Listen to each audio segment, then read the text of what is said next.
Alejandro Magno nació en 356 a.C. en Pella, la capital del reino de Macedonio, bajo el reinado de su padre, Filipo II, quien había consolidado y fortalecido el poder de Macedonia a través de una serie de reformas militares y políticas.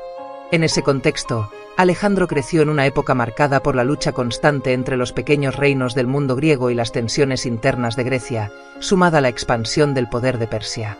El conflicto con el imperio persa era una sombra omnipresente, lo que creaba tanto retos como oportunidades para cualquier aspirante a líder. Además, en las ciudades griegas florecía un renacimiento cultural impulsado por grandes filósofos y artistas, lo que conformaba una atmósfera propicia para la educación y el crecimiento de las mentes más inquietas.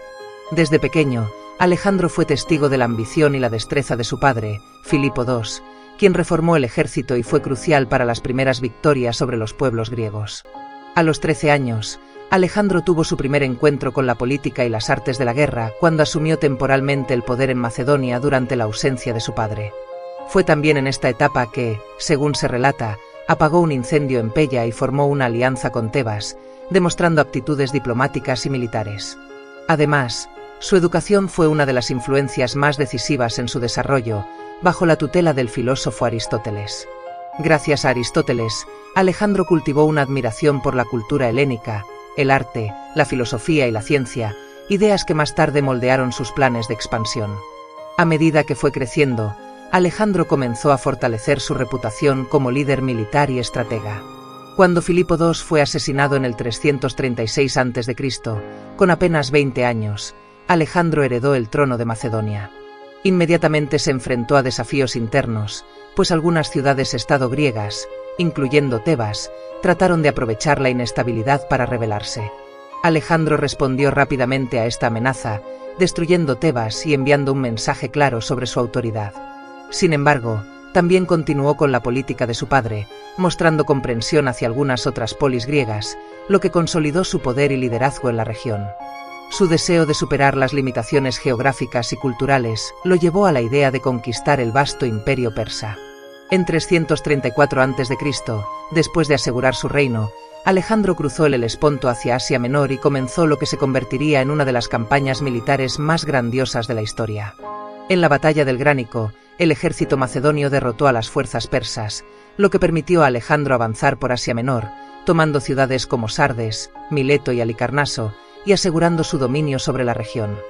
El siguiente paso fue la derrota decisiva de Darío III, el rey persa, en las batallas de Isos, 333 a.C., y Gaugamela, 331 a.C. Su victoria sobre Persia no solo lo convirtió en el emperador de una tierra vastísima, sino que también estableció las bases para la propagación de la cultura griega por todo el mundo conocida como helenización. A pesar de su destreza como general y político, la personalidad de Alejandro era compleja. Era ambicioso, decidido y a veces impetuoso, pero también tenía un gran sentido de responsabilidad y un fervor casi religioso por su misión. En muchos aspectos, consideraba que su destino era ser un líder divino, lo que hizo que se identificara con los dioses. Incluso se proclamó como hijo de Zeus, fomentando un aura de misticismo en torno a su figura. También tomaba decisiones sin consulta directa con sus generales en algunos casos, lo que creó fricciones dentro de su ejército. Sin embargo, su visión única le permitió enfrentarse a enormes desafíos, como el descontento de sus tropas, que a menudo querían regresar a casa después de largas y arduas campañas. En sus últimos años, Alejandro no solo dejó de luchar contra ejércitos rivales, comenzó a construir un imperio basado no solo en el poder militar, sino también en la cooperación cultural. Fundó más de 20 ciudades, muchas de ellas llamadas Alejandría, en honor a su propio nombre, y creó un sistema administrativo que combinaba elementos griegos con culturas orientales. El proceso de fusión de estas culturas buscaba asegurar la lealtad de sus nuevos súbditos, mientras promovía la prosperidad del imperio a través de un entendimiento mutuo. Al mismo tiempo, su ejército desplegó acciones simbólicas como el matrimonio de Alejandro con Roxana, una princesa persa, mostrando un ejemplo de integración política. A pesar de su éxito y su imponente figura como conquistador, la vida de Alejandro estuvo marcada por su temprana muerte.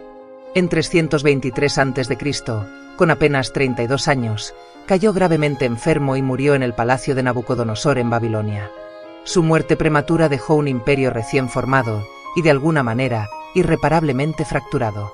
La falta de una estructura administrativa sólida para el vasto territorio que había conquistado provocó luchas internas entre sus generales, conocidos como los diadocos, quienes se dividieron su imperio entre ellos.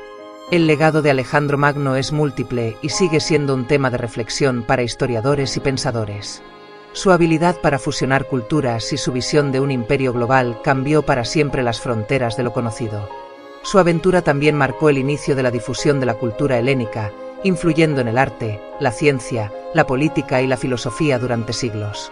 A su muerte, el mundo helenístico se extendió desde Egipto hasta la India, con el helenismo como una corriente cultural presente en toda la cuenca mediterránea.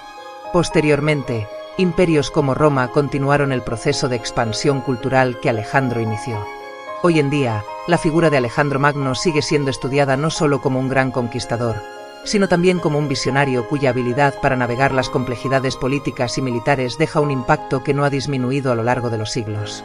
A través de la historia, su figura es evocada como símbolo de ambición desmesurada, pero también de la capacidad humana de trascender fronteras geográficas, políticas y culturales. Su vida, marcada por los desafíos de su tiempo, sigue siendo un tema central en la cultura popular y los estudios históricos.